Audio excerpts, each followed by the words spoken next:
So what is up, Africana fam? It's your girl Young Africana back at it again with another video, and in today's video I'll be showing you guys how to achieve a flawless boho look, adding some locks to your curly wig. So without further ado, if you want to see how I achieve this look from start to finish, then keep on watching.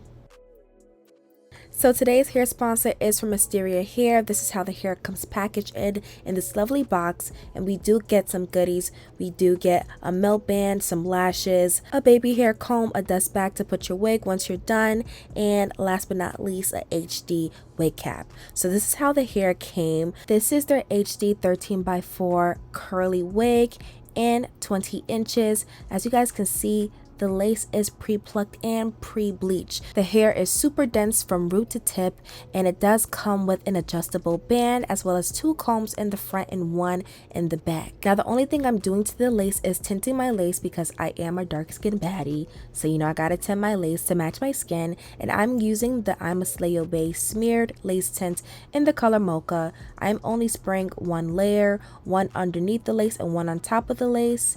And I'm going to let that dry, air dry of course, for about 15 minutes until it's completely dry. And this is how it looks like after just 1 layer of me spraying the lace tint. Stop using makeup and use lace tint. But now onto the experiment. These are some butterfly locks that I had laying around my house that were already pre-made. I'm so sorry I do not have the brand for you guys, but I am going to go ahead and go in sections and go ahead and define these curls. I'm using a water bottle with some water in it, a detangler brush, and my OGX Argan Oil of Morocco conditioner. I'm gonna go ahead and spray all of that into my water bottle, mix it up, and then spray my hair. So I'm gonna go ahead and make sure it's nice and damp. You don't want to oversaturate it too much because I do want it to dry pretty fast. So I'm just going to go ahead and make sure that it's damp and the curls are just nice and, you know, juicy and saturated enough. And then I'm going to go in with my detangler. I'm just going to go ahead and detangle those curls and kind of curve it at the end. And what I'm doing is kind of like a 2-in-1 thing. I'm going to go ahead and detangle the hair while also sewing in my locks. And how I just sew in my lock is I just sew it in through the loop, and I am sewing it to the gray part or the mesh part of the wig. I am not sewing it on the actual hair or the weft of the tracks, but onto the actual gray part or the mesh of the wig cap. So you guys just gonna go ahead and see me go ahead and do a couple of runs through the loop, and then I'm gonna tie it with a knot and, you know, wrap my thread around my needle 3 times before I go ahead and cut it, and that will just create my knot so it doesn't go anywhere. And like I said, I'm just detangling the hair. I'm gonna go ahead and do that sporadically throughout the entire hair. I don't want it to be locked up completely throughout my entire hair, but I do want it to show more in the front than I do in the back. So I didn't do as many in the back than as I did in the front. I just went ahead and did probably about like 3 rows in the back, adding about 2 to 3 locks within each section that I did, and I just spaced it out. And now I'm on to the frontal part. I'm going to go ahead and add a lock in the frontal, and again you're just going to go ahead and pierce it through the lace and then pierce it through that loop through your lock, and just going to go ahead and go through it a couple of times before you finally knot it into place. And I'm just doing this all around. I am going to have a middle part, so you do want to make sure that you don't put a lock right next to your middle part. You do want to have about 2 inches away from the part of just free spacing so that it doesn't look too bulky and bumpy. And this is how everything looked like, and I let this air dry until it was completely dry before I did this install, just so I don't disturb these curls. And yeah, it's just looking so good. I did get this look inspired from Tiana Taylor because, you know, she's like the queen of like boho locks and wavy hair. So I just, you know, I decided to do that. But now on to the actual install. I'm going to go ahead and place the wig on my head, and I do like to cut some slits near my temple areas. And now I'm just going to go ahead and measure out this wig. As you guys can see, I do have some excess lace that covers over my ear, so I'm just going to go ahead and cut off that excess lace and carve it where it is around my ear so it hugs my hairline. And I'm just going to go ahead and do that on both sides. And once you do this, your wig will lay a lot flatter and it will just be a lot more seamless. So once I have my wig into place, I am just going to go ahead and roll it back, and I'm using my Erica J Hold Me Down Watermelon Skin Guard. I'm going to go ahead and spray that all over my skin, and then I'm going to go in with the Erica J Watermelon Adhesive, and I'm just going to go ahead and do 2 layers of this. I like to go in sections, so I did start off with the middle first, and I'm just going to go ahead and place it in dots, and then use the metal part of my rat tail comb just to smear out that glue. You do want to make sure that your glue has some width to it. So what I mean by that is that the width of your glue should be about a ½ inch to an inch, just so that it has some, you know, space for it to tack onto. Hopefully that makes sense. But if you guys can see, like, it's not just like one singular line of glue. As you guys can see, I'm kind of spreading it down onto the cap and also on my skin as well. And again, I just did 2 layers. So once you let this dry completely clear, not completely dry, but once it dries completely clear, you can go ahead and add your second layer and let that dry completely clear until like it's clear and tacky. And then we're going to go ahead and apply that lace in front of the glue. So again, I am applying a lace or applying the hairline in front of the glue, just so that I can have some, you know, room for me to, you know, add more glue if I need to, versus trying to remove glue because the glue is in front of my lace, because it's gonna look gunky. It just don't look right, y'all. It don't. I did know that for the middle part, because of my hairline is a little bit irregular, I knew that I had a lot of, you know, space that I didn't glue down, and I did want to cut off just because I didn't want my forehead to look extremely small.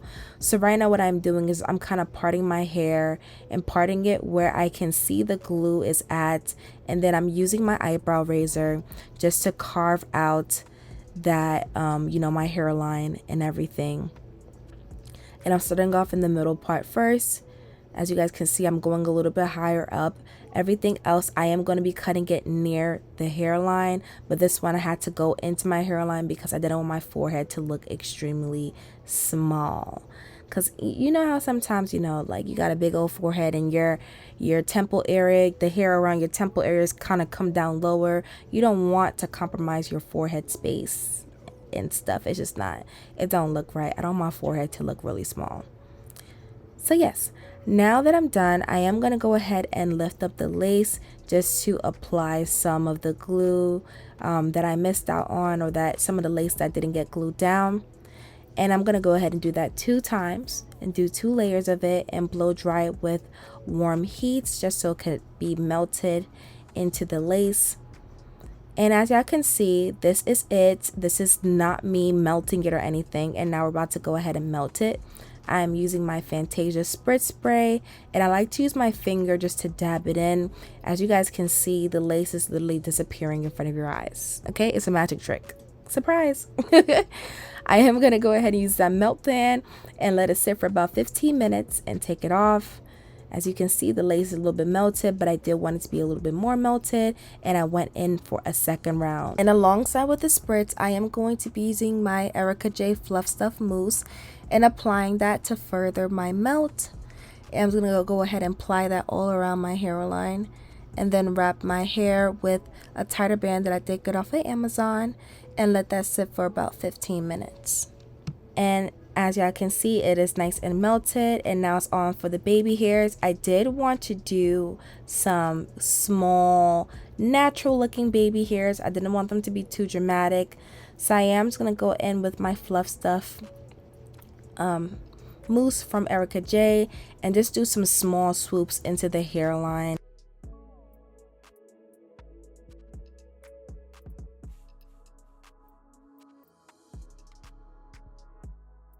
And I'm going to follow the same exact process for the middle part. I am going to go ahead and carve out some small hairs in the front of my middle part, just so I can have a middle part swoop of baby hairs. And some people may not like this. This is a step you can definitely skip if you don't like it, but I feel like especially for this look, In general, I'm already a baby hair girl, but especially for this look, I think the baby hairs are definitely needed. So again, I just go ahead and use my eyebrow razor and I cut the baby hairs about a half an inch to an inch long. And then I'm gonna go in with my mousse, and this time I actually went in with a different mousse because I wanted the middle hair one to be a little bit more fluffier. So I like to use the Nairobi setting lotion. I'm gonna go ahead and apply that, and then I am going to swoop my baby hairs into my hairline. And you just want to like kind of like play with it until you get your desired look. Again, everybody's baby hairs will look different doing this, so just have fun with it, play around with it until you get your desired look. As you can see, the hair just kept on getting in my way, but you just got to keep on, you know, maneuvering until you get your desired shape.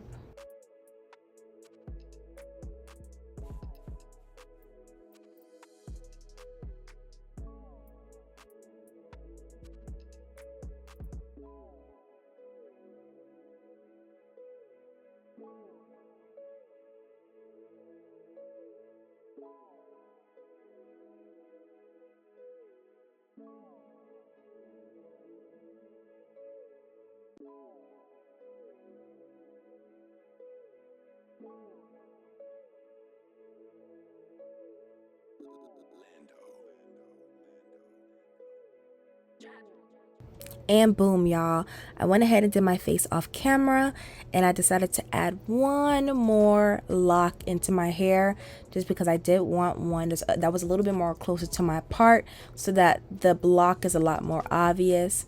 Because especially with, like, you know, jerry curly hair or just a tighter curl, it's a bit harder to see the locks in your hair versus if I had like a loose wave.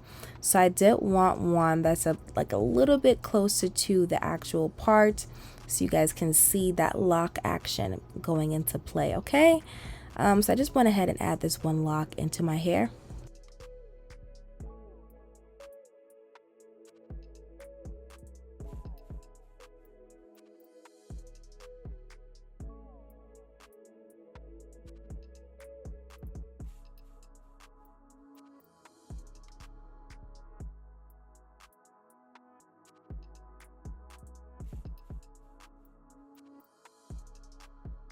And then I'm going to go ahead and just, you know, rejudge that curls, especially in the front or in the top, because I do want them to be more defined than the rest of the curls. And again, I would just fluff up the hair, make sure that it looks nice and big and fluffy and poofy. And these are the final results. I went ahead and added some jewels and gems to my hair. I hope you guys enjoyed this video. Like, comment, subscribe to my channel if you have not. Go ahead and click that bell to get notified when I drop my videos, and I'll catch you in the next one. Later.